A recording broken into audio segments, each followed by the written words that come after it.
पुनः सरकार बनने के उपरांत रक्षा मंत्री के रूप में जब आदरणीय राजनाथ सिंह जी आए तो पहली बार लखनऊ में 2020 में डिफेंस एक्सपो का आयोजन होता है और डिफेंस एक्सपो के आयोजन के साथ उस समय उन्होंने कहा था कि लखनऊ में ब्रह्मोस मिसाइल बनाने के इस बड़े कार्यक्रम को हम आगे बढ़ाएंगे और इस कार्यक्रम को आगे बढ़ाना है तो डीआरडीओ और ब्रह्मोस मिसाइल से जुड़े हुए अधिकारी आए तो, लेकिन उन्होंने कहा कि हम जमीन के लिए कोई पैसा नहीं देंगे।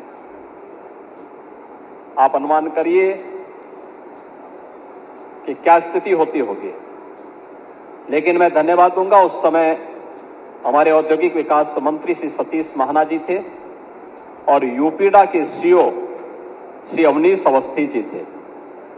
इन लोगों ने कहा कि हमें फ्री में लैंड देनी चाहिए।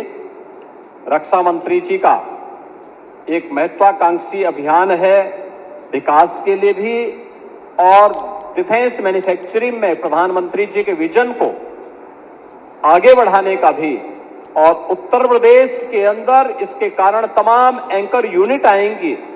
साथ साथ ब्रह्मोस अगर फुल कैपेसिटी के साथ जब कार्य करना प्रारंभ करेगा तो उसकी जीएसटी से ही इतना पैसा आ जाएगा कि हमारी जमीन की सारी समस्याओं का समाधान होगा। तो मैंने उस समय अवस्थी जी को कहा, मैंने कहा जाइए जमीन देख करके आओ कहां जमीन मिल सकती है। और तब वे यहां आए थे।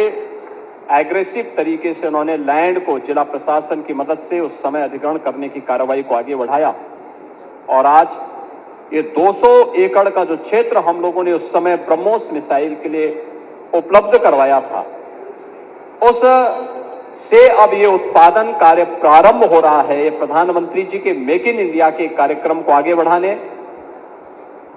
रक्षा मंत्री जी के लखनऊ में इस महत्वाकांक्षी योजना को लाने के कार्यक्रम को आगे बढ़ाने और देश की रक्षा सेनाओं को रक्षा उत्पादन के क्षेत्र में आत्मनिर्भर बनाने के लक्ष्य को आगे बढ़ाने का एक अभियान का हिस्सा है।